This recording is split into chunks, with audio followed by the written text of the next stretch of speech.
Good morning and welcome, everybody. Today's media conference is another one done for public outreach in order to let all of our residents know of and to be aware of both road and future infrastructure projects that are going into the spring and summer of 2019, as well as discussing upcoming projects going into 2020. These significant road and infrastructure improvements are both a needed and proactive approach from the city to replace or reconstruct in what is becoming very aged and worn-out infrastructure that needs to be addressed. These projects are needed because of both long-term usage and previous budget delays, and having them brought forward for completion. These projects include street improvements, utility improvements, and increased bike and pedestrian additions and accommodations around the city. We also have been in contact with all of our state representatives to let them know what is happening, as well as our asking for the city of Wausau to be included in the 2020 state budget for help from the state in offsetting the costs involved for some of these projects, especially since many of these mandates involved in these projects, such as the sewer and wastewater treatment and the water utility facilities, are now required from the state for us to be more in compliance with. We at the City of Wausau know that with reconstruction of road and infrastructure projects, there can be significant disruption and traffic delays within the city, and as we have done here in the past few years in sharing with the public, we want to inform the residents of Wausau as early as possible, and as we continue to move forward with further continuous updates in order to help our residents prepare for the work that will be done in 2019. Thank you, Mayor. I'd like to briefly go through the press conference announcement. There was a list of projects, and those are not all of our projects that we're doing, but they are the most significant ones that will have the most impact within the city and the general public. The first one will be Town Line Road Reconstruction Project. That'll be from Grand Avenue up to be east to the city limits. We have collaborated with Marathon County on that project, and they will be taking it from the city limits east out to Camp Phillips Road. So they will be reconstructing that portion, and we will be reconstructing the portion within the city. I would like to say thanks to Jim and Kevin and Marathon County for the collaboration on that project. We do have a detour map up here posted. It's the far one. So we wanted to get the announcement out for people to start thinking about this summer. That road will be closed all summer, and that detour route will be set up beginning in the spring through fall. So the next project will be South First Avenue Reconstruction Project. That is going to be from West Thomas Street north to Stewart Avenue. That again will be a full reconstruction project: water, sewer, stormwater utilities, curb, gutter, sidewalks. That will have a detour route. That detour route will be shared also with our next project, which is Thomas Street. And so that is one of our major river crossings that will be closed for the summer. So there will be some significant disruption, and there will also be some additional traffic, mainly on Stewart Avenue, due to that detour. Thomas Street Reconstruction Phase 2 project. This is Phase 2. Phase 1 was done in 2017. This project is scheduled to begin this spring as well. It is a full reconstruction project as well. All three of these projects not only improve the street, but they improve bicycle and pedestrian accommodations throughout the city on these main arterial routes. They improve our underground infrastructure. Our continued effort to remove lead from our water lines as well. That is part of these projects also. Moving on to some of the local street projects, we have three of them. We have North 2nd Street from McClellan to Grant, North 1st Street, Short Street, just north to the dead end. That map on the far right side and also in the handout shows the location of those short stretches of street. Those are full reconstruction streets as well. And the third one is South 7th Avenue from Pardee to Garfield. We do have a couple unique projects. One is the river crossing lines for the wastewater utility. We have a map over here showing the location of those. Currently, we have two locations of siphon lines crossing the river carrying wastewater. Both of them carry about 1 to 1.5 million gallons of wastewater on average per day. They were initially constructed in 1939, so they are beyond their design life. The current construction requirements are that for each of those lines, as we replace them, we'll have to replace them with 2 lines for redundancy. This is in case one has an issue, we can divert to the other one, or if we have to do maintenance on one, we can divert to the other one without having to do bypass pumping or some alternative method. Those are some unique projects, and they will begin this spring as well.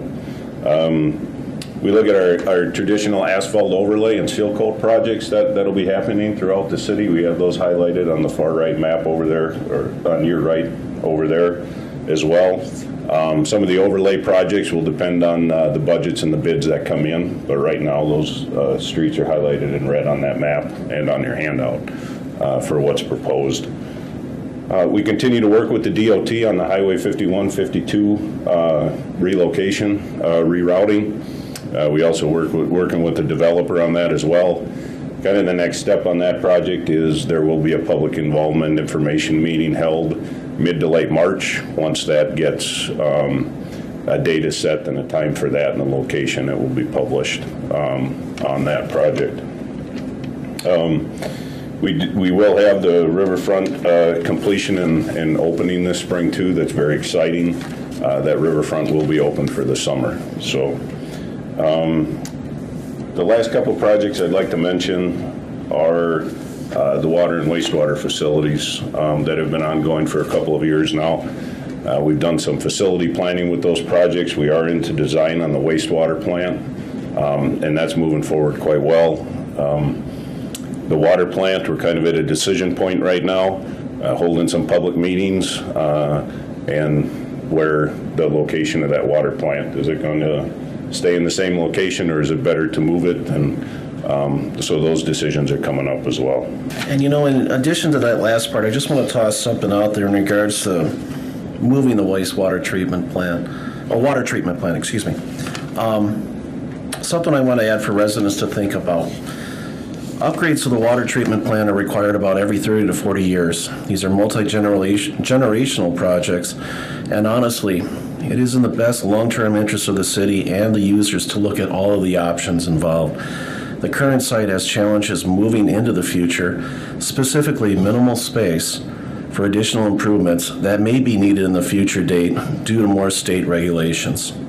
Now I ask you, is it in the city's interest to spend $30 million now and not have enough space for needed future improvements, or is it smarter to spend $40 million now knowing we have a better protected water source and treatment and we can handle future regulations?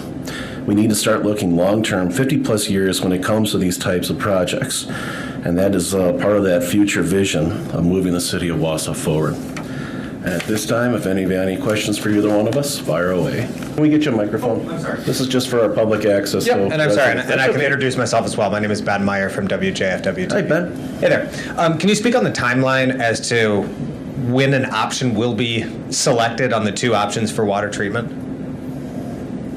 We do anticipate, well, we are going to have another public information meeting on March 6th up at NTC. Yep, at 6:30. And after that, we'll prepare all that information. We do anticipate coming to the City Council in March to present that information and for a decision.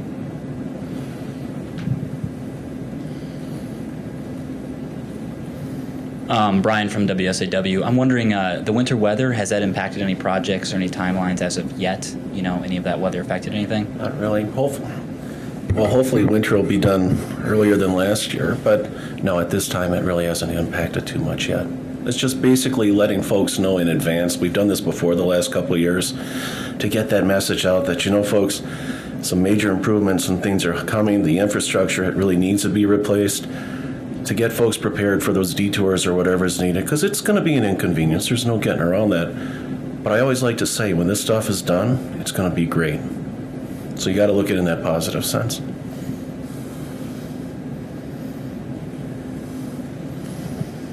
Mike Leishner, WSAU Radio, if I can remember where I work. Actually, got a couple questions. First off, when it comes to road projects, I know the city of Schofield and the village of Weston are looking to present a united front on Grand Avenue south of Wausau. I know that's out of your jurisdiction, but is that something Wausau would like to be a part of or maybe sign the letter on as well to get those improvements going? Because as it stands right now, the snowplows can't even clear effectively because of the bumps on Grand Avenue. Yeah, we had a discussion with the DOT this past summer about Grand Avenue and what their schedule was for that. It sounded like it was at least a decade out, and so, we weren't necessarily pleased to hear that, but we did put our concerns in on that. If, we're more than happy to work with other communities as well, especially on Grand Avenue. We know that within 10, when 10 years comes around, that condition of that pavement is going to be poor, and we will continue to put more and more maintenance costs into it to try to maintain it. So. And then as far as the water treatment plant goes, you mentioned relocating it is going to be an extra $10 million at this point. Do you know where that money would come from? Would that be borrowed? Would that be passed on to users as part of another rate increase, which is already going up? Right. It would be borrowed through the Safe Drinking Water Loan Program. So whichever project is decided by the City Council will be borrowed through the Safe Drinking Water Loan Program. If we borrow the $30 million, we're looking at about a $6 a month increase for the average residential user. If we borrow the $40 million, it comes out to about $7.50 a month for the average residential user. So, we will present that information to the City Council and move forward with any information we have, and hopefully they'll make a decision so we can begin our design process. Both of those projects right now are currently scheduled to begin construction in 2020. Other question? Go ahead. Thank you for either of you, or maybe even Scott knows better than either. I don't know. You had mentioned replacing lead service lines as part of some of these projects with infrastructure improvements. Can you talk about that process with dialoguing with homeowners if they have private lead service lines? If you have any estimate over maybe how many lead service lines you might be able to replace in conjunction with homeowners as part of these projects where you're doing road work? I don't know the exact number off the top of my head, but as we move into spring with these projects, we will again send out notices to those residents along those project routes, letting them know, because we still have those dollar amounts that were contributed to us from the DNR as a forgivable loan for the replacement of the private side. And so, again, we will reach out to them again this spring with that information. We already do have some people on the private side that have come forward with us. Obviously, our side of the water service, we will replace all of them and remove them. I guess this is a great venue for that, because I'd really encourage all of them to take advantage of the funds that we have available to them right now to remove the lead from our water system. As the governor had mentioned, this is the year of water treatment, so. And if I can ask just one more, and if I missed this number somewhere, or if it's in a budget that I didn't look closely enough at, do you have a rough number off the top of your head on what the budget is for improvement plans generally in the city of Wausau in 2019? I'm guessing we're talking in the tens of millions of dollars. Correct. The dollar amount, I guess for the Town Line Road project, construction estimate is about $4 million. South First Avenue, we're looking at about $4.5 million. Thomas Street reconstruction, about $3.2 million. Those are the engineer estimates at this point. Yeah. The other infrastructure projects, I could get that information to you on the details, but those are the major projects. And then I think the water and wastewater. Yep. Thank you. Yep. That's all. Anybody else? Oh, you're making it too easy. Come on. Okay. Go ahead, Laura.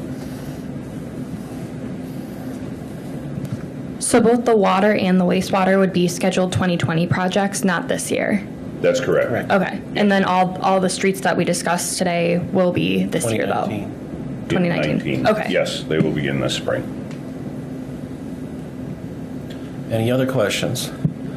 Always know this, everybody. We're very accessible. You folks know that. If you want to get a hold of us, ask us a question, please get a hold of us. Be more than happy to share it with you and our residents. There's no other questions. Thank you all so much for coming. Have a great day. Stay safe. And yes, winter will end one day. Thank you, everybody.